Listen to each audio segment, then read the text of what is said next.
Hey, what's up? This is Scott with Level Up Tutorials, and in this video we're going to start talking about flex items. Now, the children of a Flexbox are considered flex items, and they have all sorts of interesting properties on them. So let's take one video and check out all of the neat properties on flex items.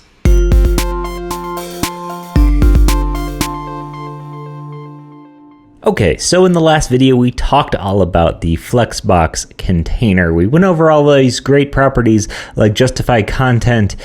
We had align items, align content. I'm going to get rid of some of this stuff here to clean up our code, and let's remove that line height as well. In this video, I'm going to specifically be talking about the children of a flex container. Now, before, all of the properties we added were onto the container itself. And now we're going to be talking about stuff that you can add on to, well, the children, or the divs in this case, that contain our numbers 1 through 4. So what kind of properties can you add on them? Well, we have this nth child here, and its height is 150 pixels. And what we want to now say is, well, number 2, we actually want you to appear to be the first item in the list. So what we could say is order and then -1. Now number 2 is now the first item in the list. Now this might instantly be confusing, where you're wondering, wait, -1, why not order of 1? You can see if we put order of 1, our item now is the last item in the list. Now, when you're first starting out, this might be totally confusing, right? Why the heck would number 1 be the end of the list and -1 be the front of the list?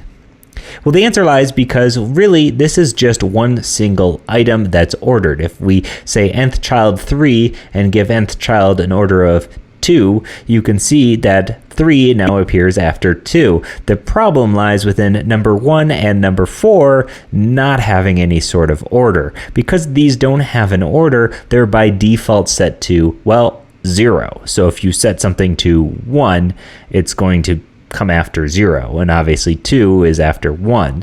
We could swap these like so, and you can see now 3 is coming before 2. What's wild about all of this is, again, the DOM layout is not changing, right? Number 3 and number 2 and all of these are in their 1, 2, 3 order within the DOM. However, visually we're seeing 1, 4, 3, 2, which is totally bananas. And if you've ever used CSS with floats or anything like that, this is something you could never ever accomplish without doing some position absolute magic. So as you can see here, flex item order is immediately important because, well, sometimes the DOM structure is more important than the display structure. For instance, if we want something that's more important, right, maybe it's a heading or something like that, and we want this to be first in the DOM, we could position that, but it needs to be second visually. We could position things wherever we want while maintaining that DOM structure. Now, a nice semantic HTML structure is one of those things that you're always going to want to maintain, so this certainly helps with being able to place things wherever you'd like. Okay, so in addition to order, we also have the property of FlexGrow. Now, FlexGrow is an interesting one, and it's going to be difficult to wrap your head around a little bit. But what FlexGrow does is defines basically how much an item can grow. So on our item number 2, let's go ahead. I'm going to remove the order just so we can have these in a nice order once again. Let's go ahead and for number 2, let's go ahead and give this a FlexGrow, and then we'll say 1. Now, something crazy happened here. And to illustrate this, let's just put a border on each of our divs. We can do border solid 1 pixel and just have this be red. Okay, I like to use red, it's easy to see. And you can see here, yeah, so, well, 1, 3, and 4 all have the same width, and now 2 is, well, filling up all the remainder of the space. And what FlexGrow does is, by applying FlexGrow to any of these, well, it's saying, hey, feel free to take up that space. Even though we've given you an explicit width, if you have a FlexGrow property, it's going to grow into that width. Now, what's interesting here is we also have the ability to control FlexGrow. For instance, if we were to give item number 3 a FlexGrow of 2 and item number 2 a FlexGrow of 1, you'll see something very interesting here. We have a certain ratio taking place, where if you consider all of the open space that's left, let's ignore 1 and 4, this is taking up space at a growth rate 2 times that of this, right? So as we increase this, you'll see that they're both increasing in size, but the 3 is increasing considerably larger. And in fact, if we were to change this to 3, that disparity is only going to get larger. You can see here as we grow. Yeah. So what FlexGrow does is it allows your children of your Flex container to grow to fill any available space. And you might be thinking, what happened to that width I assigned? Well, that width just becomes merely a suggestion, right? Number 1 and 4 have that width applied. However, 2 and 3 are now being calculated to fill that space. And in addition to FlexGrow, we also have a property called FlexShrink, which is essentially just the opposite of that. Now, next we have something called FlexBasis. Now, FlexBasis is something that determines essentially the default size of an element. And by default, the FlexBasis is set to auto. And what auto does is it says, what is the current, in this case, width? Well, the current width is 100, so my FlexBasis, the default width is going to be 100 pixels. But if I give this a FlexBasis of 200 pixels, you can see by default this item is now 200 pixels, and as I shrink it, it's going to try to base this on the FlexGrow property. However, it's going to use the initial base size to be this 200 before it starts to shrink and grow. Okay, so a lot of these properties here, they come up occasionally, but things like this FlexBasis, they don't come up a ton.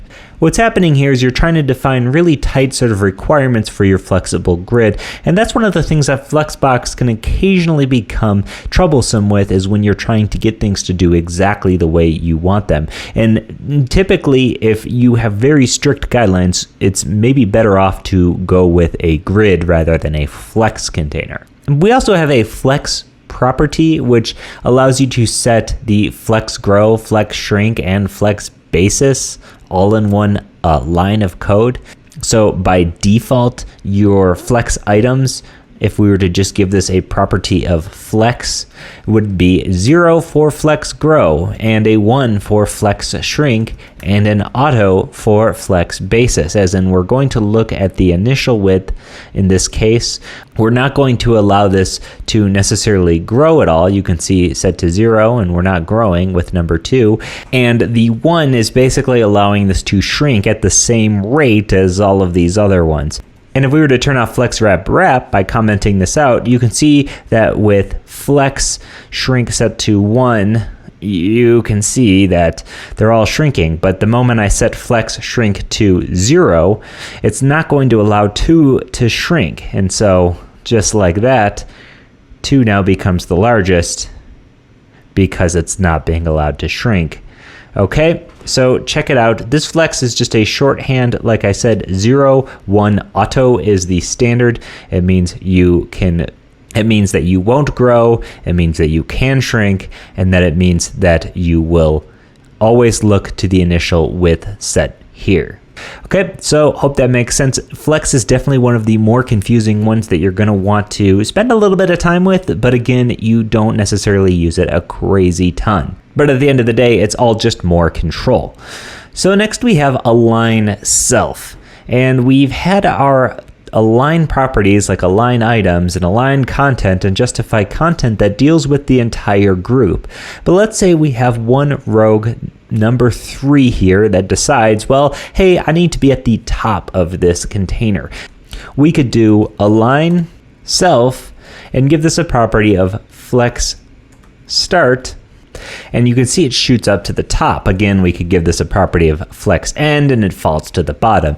The properties for this are auto, flex start, flex end, center, baseline, and stretch, all of which are the exact same as, well, align items. So what's super nice here is that a lot of this stuff, while we do have a bunch of new properties and a bunch of new values for CSS, a lot of this stuff mirrors each other, and, well, if you're going to guess what something is, for the most part, you're always going to get it right.